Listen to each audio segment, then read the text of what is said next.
G Sudhakaran ML സൃഷ്ടിക്കുന്ന കുറേയധികം വിവാദങ്ങൾ ഇങ്ങനെ ആകെ കത്തിക്കയറുന്ന ഒരു സമയമാണല്ലേ. കഴിഞ്ഞ ദിവസം ഇന്നലെ കൈരളി ന്യൂസ് മാധ്യമ പ്രവർത്തകനെ അധിക്ഷേപിച്ചുകൊണ്ട് ജി സുധാകരൻ ML രംഗത്തെത്തിയത് നമ്മൾ കണ്ടിരുന്നു. കൈരളി ന്യൂസ് എഡിറ്റർ ഷാജഹാനെയാണ് ജി സുധാകരൻ അധിക്ഷേപിച്ചത്. വെറുതെ എന്തെങ്കിലുമൊക്കെ പറയുന്ന ജി സുധാകരനെ നമ്മൾ ഇതിനു മുമ്പും കണ്ടിട്ടുണ്ട്. പക്ഷെ ഒരു വ്യക്തിഹത്യ നടത്തുന്ന രീതിയിൽ ഒരു വ്യക്തിയുടെ ജീവിതത്തെ തന്നെ വളരെ വലിയ തരത്തിൽ ബുദ്ധിമുട്ടിക്കുന്ന തരത്തിലുള്ള പ്രയോഗങ്ങൾ നടത്തുമ്പോൾ അത് വളരെ ശക്തമായ രീതിയിൽ എതിർക്കപ്പെടേണ്ടതാണ് എന്ന കാര്യത്തിൽ സംശയമില്ല. കൈരളി ന്യൂസ് എഡിറ്റർ ഷാജഹാനെ ഇന്നലെ ജി സുധാകരൻ വിളിച്ചത് വർഗീയവാദി എന്നാണ്. അങ്ങനെ വിളിച്ച് മൈക്ക് തട്ടിത്തെറിപ്പിക്കുന്ന ജി സുധാകരനെയായിരുന്നു നമ്മൾ ഇന്നലെ കണ്ടത്. ഇത്തരത്തിൽ ജി സുധാകരന്റെ അധിക്ഷേപങ്ങൾ തുടരുന്ന ഒരു സാഹചര്യം കൂടെ ആലപ്പുഴയിൽ പുരോഗമിക്കുന്നു എന്നുകൂടി മനസ്സിലാക്കേണ്ടതായിട്ടുണ്ട്. നമ്മളെന്തായാലും ഇനി പോകുന്നത് ആ വാർത്തയിലേക്കാണ്. ആ വാർത്തയുടെ വിശദമായ വിവരങ്ങൾ, ആ സാഹചര്യമൊക്കെ നമ്മളോട് പങ്കുവയ്ക്കുവാൻ കൊച്ചിയിൽ നിന്നും അമൽനാഥ് പാടിച്ചാൽ തയ്യാറായിട്ടുണ്ടെന്നാണ് ഞാൻ മനസ്സിലാക്കുന്നത്. അമലിലേക്ക് പോകാം. അമൽ, ഗുഡ് മോർണിംഗ്. നോക്കൂ, ജി സുധാകരൻ ML വളരെ കൃത്യമായ തരത്തിലൊരു അജണ്ട സെറ്റ് ചെയ്തുകൊണ്ട് ഈ ഒരു പാർട്ടിയിൽ നിന്നും വിട്ടിങ്ങോട്ട് വന്നതിന് ശേഷമുള്ള അദ്ദേഹത്തിൻ്റെ ഓരോ പ്രയോഗങ്ങൾ കാണുമ്പോഴേ നമുക്ക് കാണുവാൻ സാധിക്കും. അതുവരെ നിന്നിരുന്ന പാർട്ടിയോ പാർട്ടി പ്രവർത്തകരെയോ കണ്ട ആളുകളെയോ ഒക്കെ പൂർണ്ണമായും തമസ്കരിച്ചുകൊണ്ട് വായി തോന്നുന്നത് എന്തും പറയുന്ന ജി സുധാകരനെയാണ് നമ്മൾ ഇതിനു മുമ്പും കണ്ടിട്ടുള്ളത്. പല ആവർത്തി കേരളീയുടെ മാധ്യമപ്രവർത്തകർ ഉൾപ്പെടെ ഈ സമാന മനോഭാവം ജി സുധാകരൻ പുലർത്തുകയും ചെയ്തിട്ടുണ്ട്.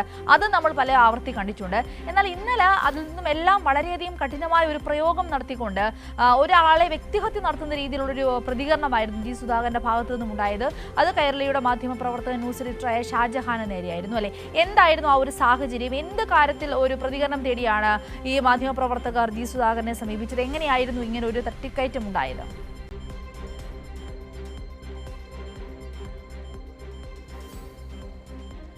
സിന്ധൂരി, ഒരു ജനപ്രതിനിധിക്ക് അല്ലെങ്കിൽ ഒരു MLAക്ക് ചേരാത്ത രീതിയിലുള്ള പ്രതികരണങ്ങളാണ് അല്ലെങ്കിൽ അത്തരം സംസാരങ്ങളാണ് കഴിഞ്ഞ കുറേ നാളുകളായി ജി സുധാകരൻ്റെ ഭാഗത്തു നിന്നും ഉണ്ടാകുന്നത്. എന്നാൽ കഴിഞ്ഞ ദിവസം അദ്ദേഹത്തിൻ്റെ ഭാഗത്തു നിന്നുണ്ടായിരുന്ന പ്രതികരണം അല്പം കൂടിപ്പോയി എന്ന് തന്നെ പറയേണ്ടിയിരിക്കുന്നു. കാരണം ഇപ്പോൾ സിന്ധൂരി സൂചിപ്പിച്ച പോലെ തന്നെ കൈരളി ന്യൂസിൻ്റെ ആലപ്പുഴ ബ്യൂറോ റിപ്പോർട്ടറായിട്ടുള്ള ഷാജഹാനെതിരെയാണ് വലിയ രീതിയിലുള്ള പരാമർശം, അല്ലെങ്കിൽ വളരെ മോശമായ രീതിയിലുള്ള ഒരു പരാമർശം നടന്നത്. വർഗീയവാദി എന്നായിരുന്നു ഷാജഹാനെ ജി സുധാകരൻ വിളിച്ചിട്ടുണ്ടായിരുന്നത്. അതായത് അതിൻ്റെ ഇത്തരത്തിലൊരു സംഭവം നടക്കാൻ കാരണം എന്ന് പറയുന്നത് ഈ ഒരു പ്രസ് മീറ്റ് നടക്കുന്നു. ആ പ്രസ് മീറ്റിൽ ഇത്തരത്തിൽ ജി സുധാകരൻ മുന്നേ തന്നെ പറഞ്ഞ ഒരു കാര്യവുമായി ബന്ധപ്പെട്ടൊരു ചോദ്യം ചോദിച്ചിരുന്നു. അപ്പോൾ അദ്ദേഹത്തിന് കൃത്യമായ ഒരു മറുപടി പറയാൻ ലഭിച്ചിരുന്നില്ല. അദ്ദേഹം വളരെ പ്രകോപനപരമായ ഒരു പ്രതികരണത്തിലേക്ക് കടക്കുകയുമായിരുന്നു. അതായത് ജി സുധാകരൻ പറഞ്ഞിരുന്നു, ഈ മെഡിക്കൽ കോളേജുകളിൽ അല്ലെങ്കിൽ ആശുപത്രികളിൽ സംഘടനകൾ പൊതിച്ചോറ് വിതരണം ചെയ്യേണ്ടതില്ല എന്ന രീതിയിലുള്ള പ്രതികരണം നടത്തിയിരുന്നു.